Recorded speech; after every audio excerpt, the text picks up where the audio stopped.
Okay, so we're back. This is second semester part 2. I'm going to do pages, what is going to be 6? Oh, that's right. 6 through 10 in this video. All right, we'll get back into it. So symbiosis refers to the different types of relationships. So it's a study of biology that deals with different types of relationships. Commensalism, one is going to be greatly beneficial and the other one isn't affected. Mutualism, they're both going to benefit. Paroxysm, one benefits, one does not. Okay, so that will help us when we go about solving this. When organisms work together to benefit the entire population, this was going to be cooperation, just like how you guys are cooperating with me to get good grades. Okay. When two different species interact, the interaction can be helpful or harmful. Okay, so this is going to be, so let's look at what we have here. When two species interact, the interactions can be helpful or harmful.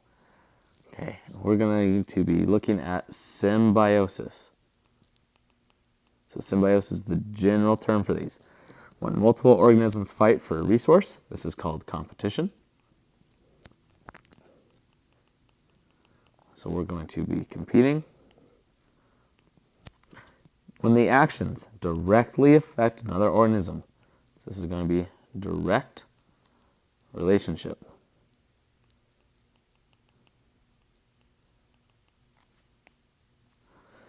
Reproduction using gametes. Okay, so gametes, I know already that it's going to be sexual reproduction.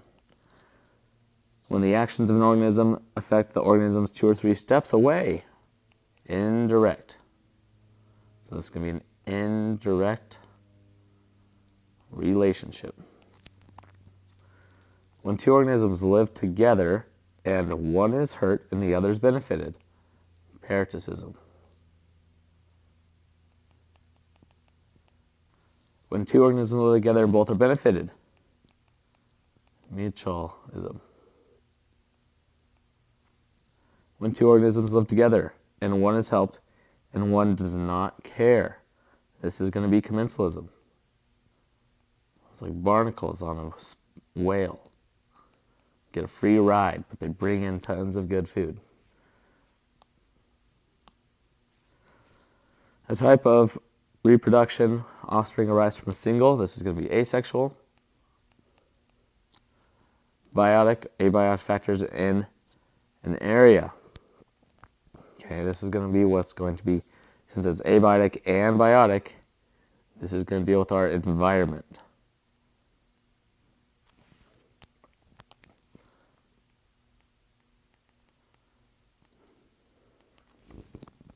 Group of individuals that can mate, species. This is a direct question from your final. A group of single species living in a single area, population. Several species living together, community. All the frogs in a pond, population. Deer, squirrels, chipmunks, pine trees, and acorn trees. So we're going to be talking about all the living things, so this is a community. Trait that helps organisms survive and reproduce. Another question straight from your final. Adaptations. The seals, polar bears, ice, so we're talking about abiotic factors. Environment. The blue-footed boobies and the red-footed boobies do not mate, okay, because they are two different species.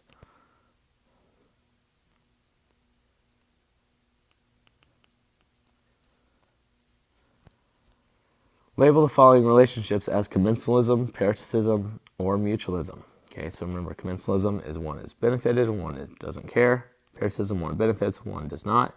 Mutualism, they're both going to benefit. Mistletoe grows on a tree, grows in a tree, it sinks to the roots deep in the tree's bark and slowly kills the tree. Okay, so this is paroxysm. Okay, so this is going to be P. A cactus bird, okay, so bird builds a nest in the spines of a cactus. The wren uses that for protection, but the cactus does not care. Commensalism. A little bird called the plover. Remember we talked about this, we made wanted ads. So it's going to come and eat all the parasites from a crocodile's mouth. In return, they get food. This is going to be a mutualism. So this is going to be benefit, mutualism. Whales covered in barnacles. This is going to attract lots of food, so that's commensalism. Barnacles get a free ride. Clownfish lives inside an anemone. He gets protection, and he brings in good food for that anemone. Okay, serial killers. Coral, covered in algae. The algae uses sunlight to make food for both themselves and the coral, and provides a safe place. So that's going to be a benefit, mutualism. Put all the following words in order from least to greatest. Well, we're going to start with cells. Cells build tissues. Tissues build organs. Organs build organ systems. And then finally, we're going to have an organism. Label each of the following. Creates new cells. Both. Used by the body for growth and repair. Mitosis. Used by the body for production of gametes. Meiosis. 2 new cells, daughter cells. Mitosis. T2. All right, 2 new cells. Here we're going to make 4 unique. 2 new cells are created. Mitosis. New cells are identical. Mitosis. New cells are unique. Meiosis. New cells contain 1/2 of the information. Meiosis. Because this is going to make gametes, such as sperm and eggs. If an organism has a diploid number, 14, its haploid number, so 1/2 of that is 7. If the diploid number is 20, then its haploid number is 10. Gametes, are gametes haploid or diploid? They are haploid, because they contain 1/2. Okay, so you're going to need 1/2 the information from mom, 1/2 from dad. Our body cells are diploid, so they contain a full set of chromosomes. They're going to create identical cells with a full set. Use the following word bank for questions 25 through 32. A genotype for males is XY. The genotype for females is XX. A blank is an individual who is heterozygous for a genetic disorder. They do not have the disorder, but their children can. This is a carrier. This is going to be a good one to know. Another test question. Blank, when the dominant trait is not strong enough. Okay, so not strong enough to completely hide the recessive trait, and they're going to blend. Blending is incomplete dominance, or intermediate. Blank, when 2 alleles are both expressed. This is going to be codominance. So think blood type, AB. Blank, Mendel's law of blank separates or states that alleles from different genes separate independently. Okay, so this is going to be independent assortment. So just because I'm blonde does not mean I will have blue eyes. That gene separated independently.